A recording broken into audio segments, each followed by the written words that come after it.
It's Saturday. It's a beautiful day outside. It's actually warmed up to in the low 30s, which is really nice compared to the minus degrees that we've been in for several months now, actually. Heading west right now towards the Gravelies. That's the mountain range, or the low hills that you see in front of you here. Going over the old Bozeman Trail to Virginia City. And used to be 30,000 people over there at one time. This valley, the reason the town that I live in even exists is because back in the 1860s, when the gold rush was going on up there in Virginia City, the gentleman who brought out supplies to the miners had to have some place to let his stock forage or graze and build up their strength, because it took a lot of strength out of the animals to come across the prairies from back east. And there was nothing up in the Virginia City area where the horses and oxen and the mules could forage, and they told them that down here in this valley here was the best place because right along the river was really high grass and stuff like that. So he built himself a little cabin down in this valley. There was really nothing here except the river and buffalo and whatever else was roaming around here. And he built a cabin and he let his animals graze, and over the years this became a town down here, and it was built, actually started over in Jeffers, which is way over there near the mountains. But now Jeffers is just a couple of buildings, and it's not really a town like Ennis is. And one reason is because Ennis had the saloons and Jeffers didn't. So that's how the town started, was the saloons that developed business around the saloons. That's looking east towards the Madison Mountain Range. And just over that mountain range is Yellowstone Park.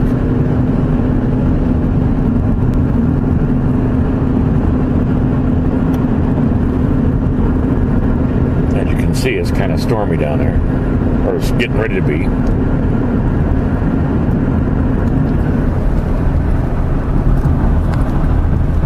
I've told all these stories before in videos that I've put up in the past, but there's always new people looking at my videos and who've never seen my little trips over here, and so I figure,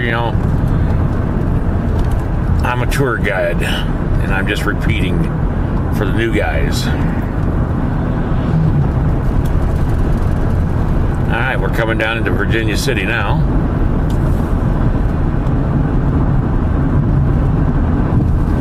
What I'm doing is I'm picking up some blankets and robes that Gloria D has made, reproductions of Indian clothing and stuff like that, items. She does that for a living. And she lives here with her husband, Joe Redfeather, who's a Lakota war chief. And they live right down the street here. After I get done with my business here, I'll take you for a little drive down through town. And this is Gloria's house here.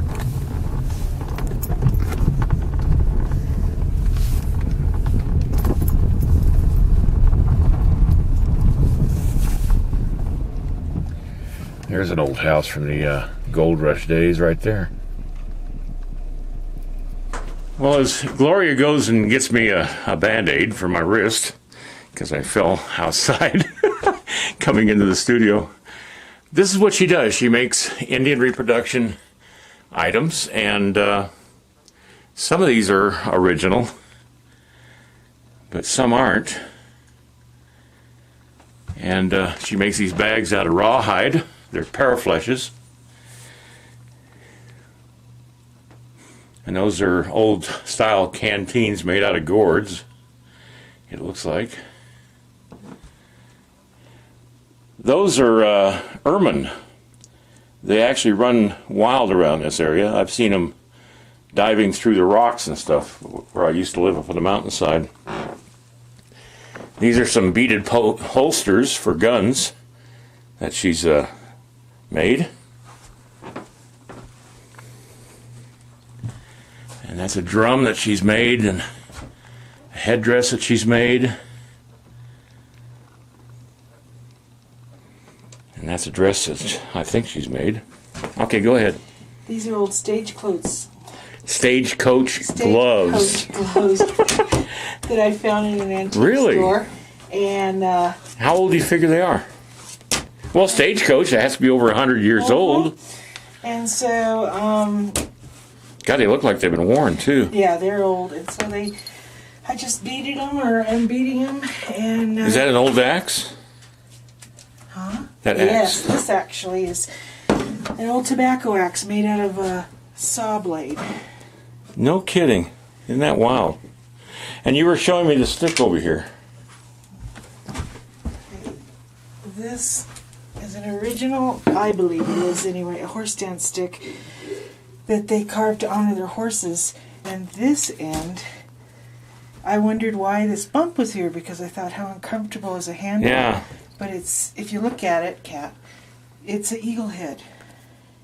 Oh yeah.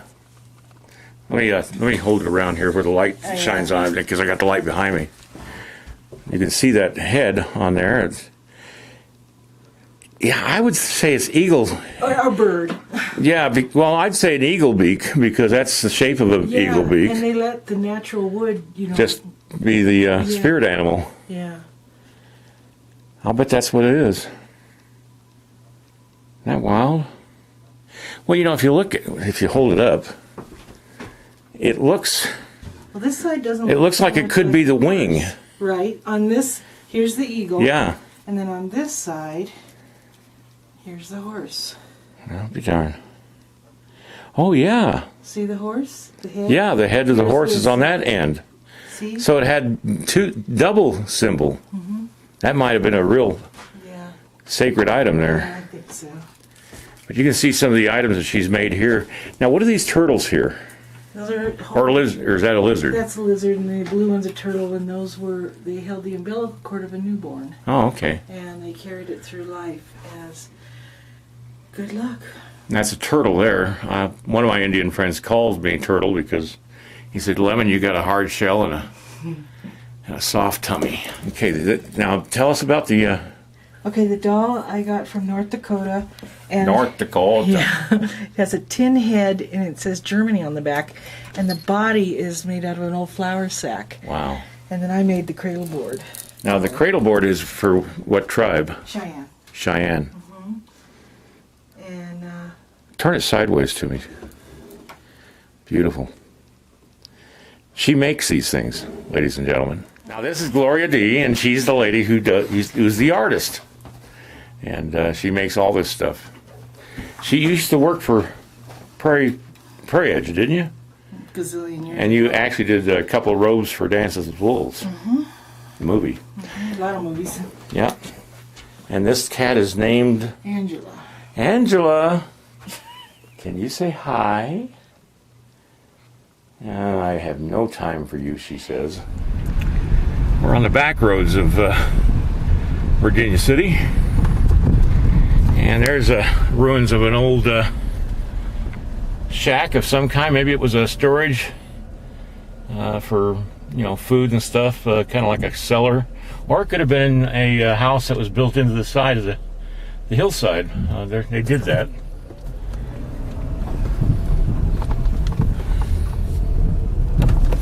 And this is the old brewery, and it was started around the 1860s.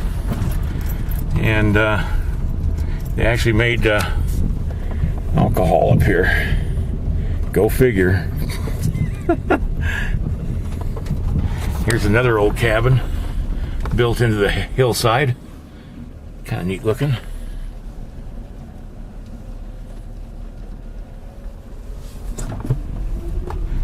this town could talk. I bet it could tell some stories.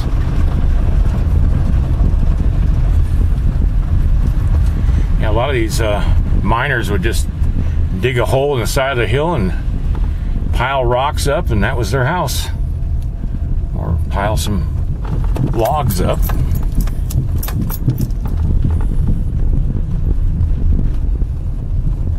I'll take you up Main Street when I get down here at the bottom of this area here.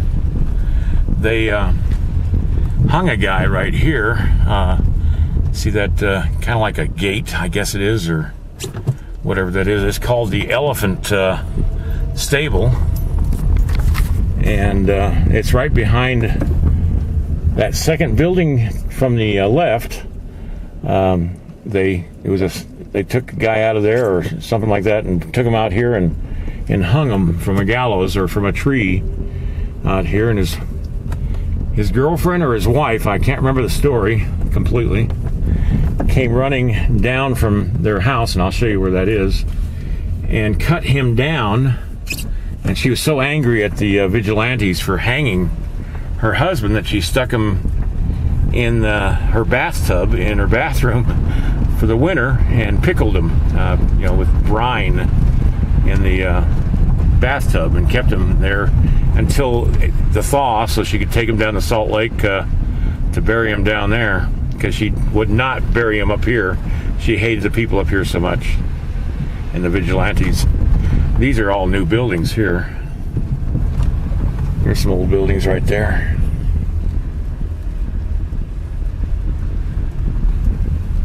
Can you imagine somebody actually lived in that little hut there years ago? All right, I'm going to turn north here into the town. And the place where they found the gold was just up that canyon right directly in front of my camera here. It was on Alder Creek. And these miners from Bannock, which is further up north and to the west, I think, were being chased by Blackfoot Indians, and they were hiding out up that canyon there. And while they were hiding out, one of them started panning, and that's when they hit a massive amount of gold in the river. And so that got the whole thing started up here in the 1860s. This is the Playhouse here and Saloon, the Vigilante Vaudeville Theater, and that's the Bale of Hay Saloon. A lot of movies have been made inside that old saloon. These buildings have not been restored. These are the original 1860s buildings of the original town. The glass is so old in the windows that they're actually ripply, if you know what I mean. Old general stores, and if you look inside the store, you can actually see items from the 1800s or early 1900s still sitting on the shelves in there. That's how incredible this place is. The state of Montana just recently bought the place. And there's a livery, and that was a grocery store at one time right there.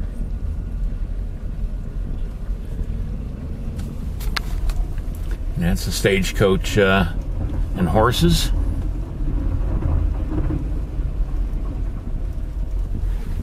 People still stay in that hotel, by the way. That's the old Montana Post. It was that stone building back there is where the press was, and I guess these were the offices up here in the front.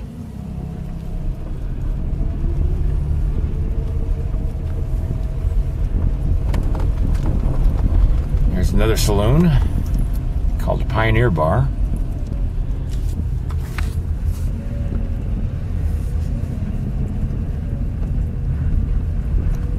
I'm going to run into ranks real quick because they usually have some really good reference material.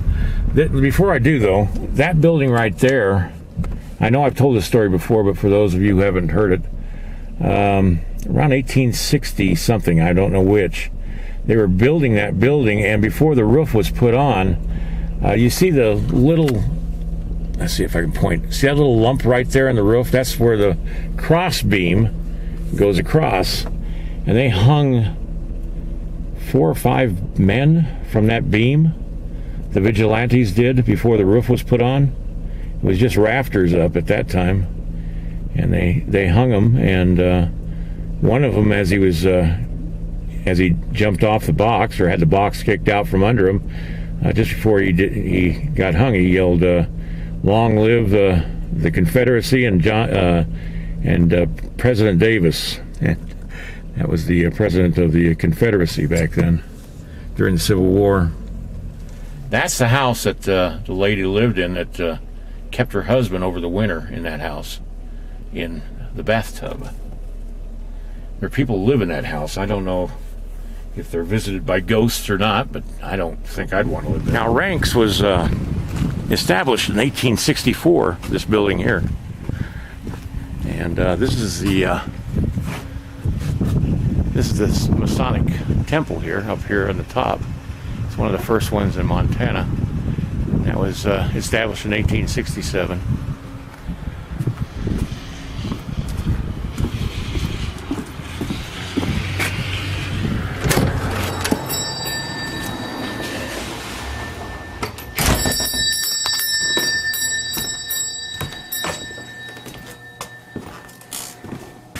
Hello. How you doing? How are you? They sell old clothing here, or reproduction clothing.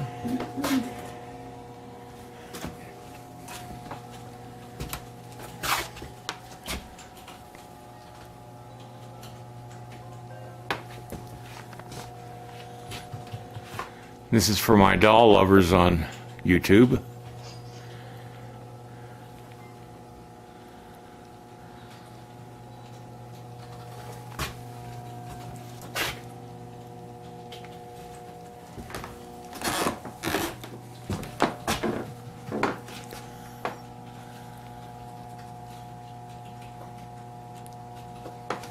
I'll put contact information for Ranks if you see something you want to buy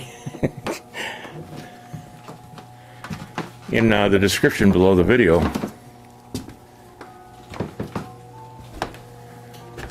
They sell Civil War or This is nice. We could change that. old army jackets from the 1800s here, as well as full suits of that period. There's a tuxedo type suit right there. And then they sell the hats as well, and some of the vests that they would have worn in the 1800s. And there's a dress that someone has made locally and sells here.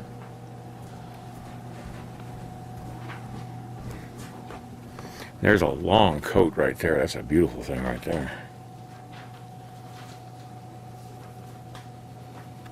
And of course, some more vests. And then some old style hats. Even top hats. It'll take me 5 minutes to get what I need. Okay. Yeah. Oh, bustier. I love this red bustier here.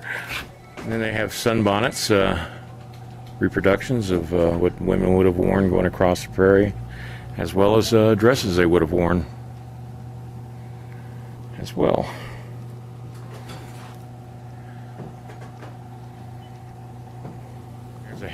There's a handmade riding coat made out of wool in 1800 style. And they sell shirts for men as well. Yeah, I'm heading back home now and going back up over the pass. Hope you enjoyed this little tour of southwest Montana.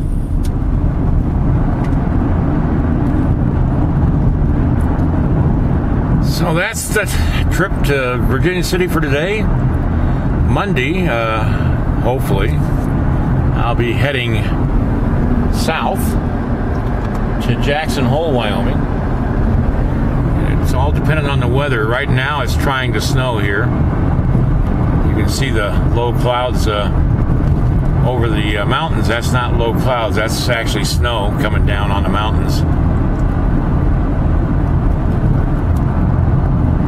So I'll see you guys all on Monday.